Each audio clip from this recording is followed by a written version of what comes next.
дуруд бинандаҳои азиз, умедворам хубу хуш ҳастед ва ҳамин ҳоло навиди бомдодиро тамошо доред. ман Сарвинози Рӯҳулло ҳастам ва то 10 дақиқаи дигар шуморо бо хабарҳои тозаи Тоҷикистону ҷаҳон ошно мекунам. имрӯз дар барнома санаи парвозҳои чартерӣ миёни Тоҷикистону Узбекистон эълон шуд. 11 вакили ҷумҳурихоҳ гуфтаанд натиҷаҳои интихоботи Амрикоро тасдиқ намекунанд. COVID-19 маҳдудиятҳоро дар баъзе аз кишварҳо зиёдтар кард.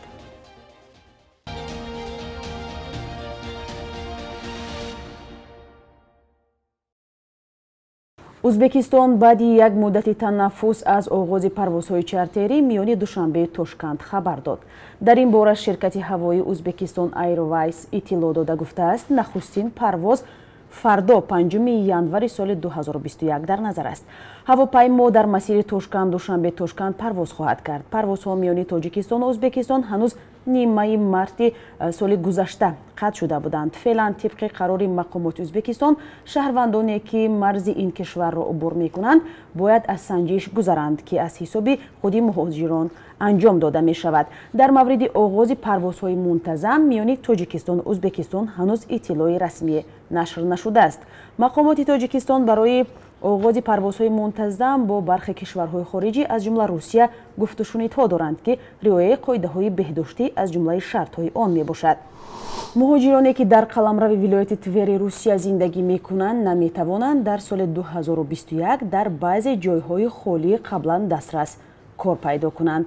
дар вилояти Твер рӯйхати касбҳое тасдиқ шуд, ки дар он бар асоси қарори губернатори ин вилоят Игор Руден, ки рӯзи 29 декабр имзо шуд, кирояи муҳоҷирон ман аст.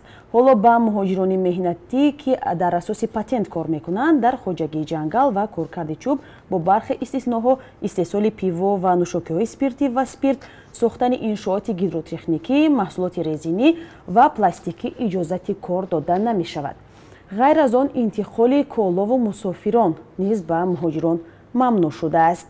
аз соли 2021 ба муҳоҷирон дар ин минтақа савдои яклухту чакана ва савдо тавассути агентҳо низ манъ карда мешавад. маҳбора киромо ва рӯзноманигор ва муаллифи мустанади марди кор мегӯяд, бояд нигоҳи ҷомеа бахусус мардон ба мақоми зан тағйир ёбад ва боло бурдани нақши занон дар сатҳи шиёр боқӣ намонад. филми ин рӯзноманигор дар бораи заноне, ки дар сари роҳе дар хатлон интизори корфармо менишинанд ва бо пули ночизе корҳои хоси мардонаро анҷом медиҳанд, вокуниши зиёд овард. ба гуфтаи ӯ, то замоне ки ҷойгоҳи занон дар ҷомеаи Тоҷикистон мушаххас намешавад, мушкилотҳои дигари ин қиш ҳал ношуда боқӣ мемонад. суҳбати ҳамкорамон мулло Раҷаб Юсуфиро бо маҳбура Киромова ҳамроҳ мебинем. нахуст мехостам дар бораи филми мардикор пурсам. идеяи таҳияи ин филм аз куҷо пайдо шуд ва ҳадаф аз бардоштани он чӣ буд? идеяи филм 2 сол қабл пайдо шуд. рости гап дар бораи бозори мардикори занон пештар аз идеяи ман, яъне пештар аз он ки ҳамин фикр ба сарам омад, хабаргузори Азия Плюс як маводи кӯтоҳ 2 дақиқаина кэпшн видео таҳия карда буд ва рости гап ҳамон вақт ман ҳамчун продюсер дар лоиҳаи Салом соседи кор мекардам ва ҳамин видеои 2 дақиқаина дар доираи ҳамон лоиҳа омода шуда буд. рости дидам бисёр таъсирам кард ва фикр кардам, ки ин мавзӯест, ки бояд фаротар аз он, яъне 2 дақиқа бештар бояд омода шавад ва як матлаби бузургҳаҷмтар бояд бошад. ва чанд вақт аз паяш будам, дар назар дорам ҳамин фикр дар сарам буд,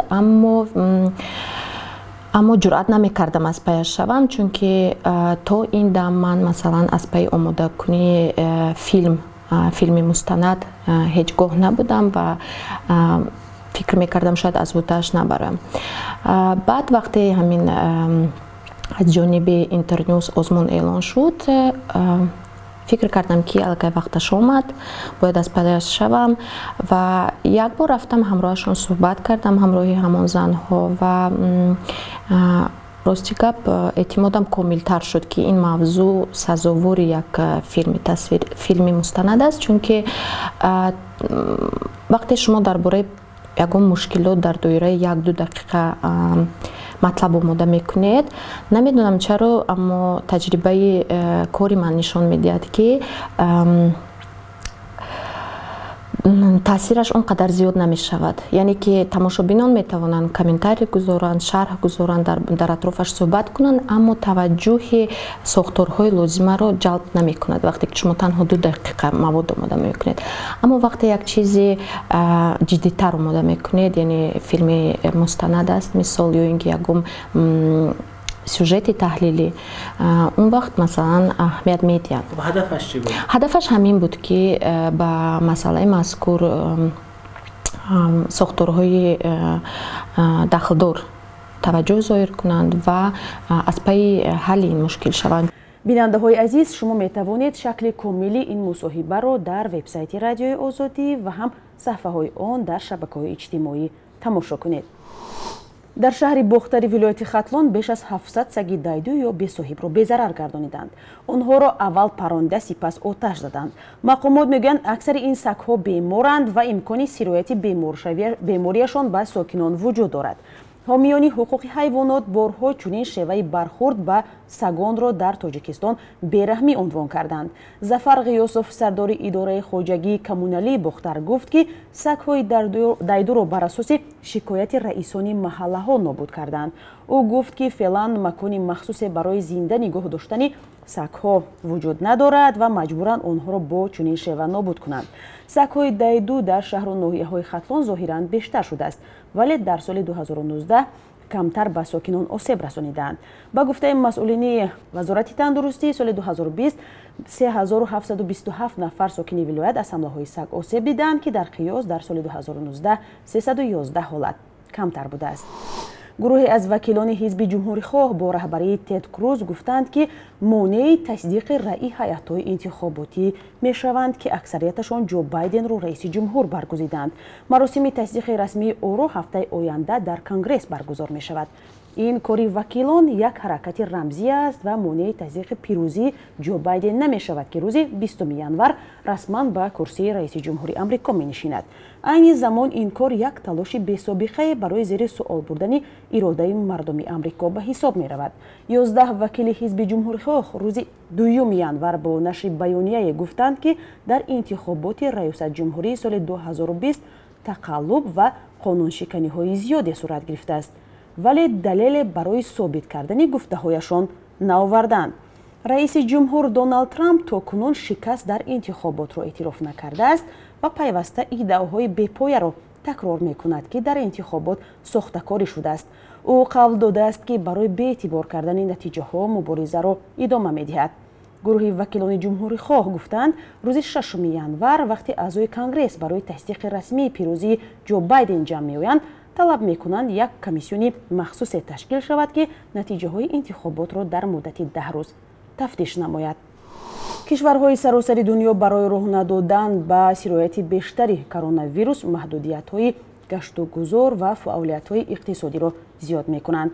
айни замон ваксиназанӣ ба зидди бемории COVID-19 дар Аврупо, Амрико ва дигар гӯшаҳои ҷаҳон идома дорад. нигарони ҳоло аз сирояти нави коронавирус зиёд мешавад, ки зуд сироят мекунад ва дар даҳҳо кишвар хуруҷ кардааст. беморӣ то кунун 1,8 миллион нафарро дар саросари ҷаҳон куштааст ва мақомоти баъзе аз кишварҳо гуфтанд, мумкин аст аҳвол бадтар шавад. матбуоти олмон гузориш дод, ки мумкин аст ҳукумат ҳафтаи оянда маҳдудиятҳоро тамдид кунад. дар Бритониё, ки нави вирус ва вогиртарини он пайдо шудааст, рӯзи 2 январ тақрибан 58 мавриди навъи сирояти беморӣ сабт шудааст. дар Амрико рӯзона то 200 000 нафар ба COVID-19 гирифтор мешаванд ва рӯзона то 2600 нафар мемиранд. дар иёлоти Калифорния, ки аҳолияш 40 миллион нафар аст, дар шаҳраки Лос-Анҷелес бемории бистарӣ то рафт зиёдтар мешавад ва сардхонаҳо низ аз ҷасад пур шудаанд.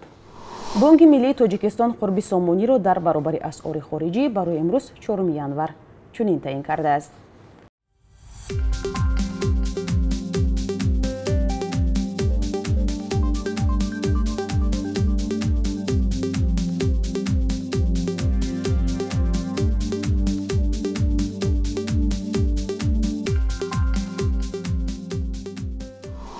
бинандаҳои гиромӣ, ин буд чанд хабару гузоришҳои Тоҷикистону ҷаҳон ки тақдиматон шуд. Матлабҳои аз ин ҳам бештари моро дар вебсайти Радиои Озодӣ ва шабакаҳои иҷтимоӣ пайгирӣ кунед. До суҳбати дигар, худо нигаҳдор.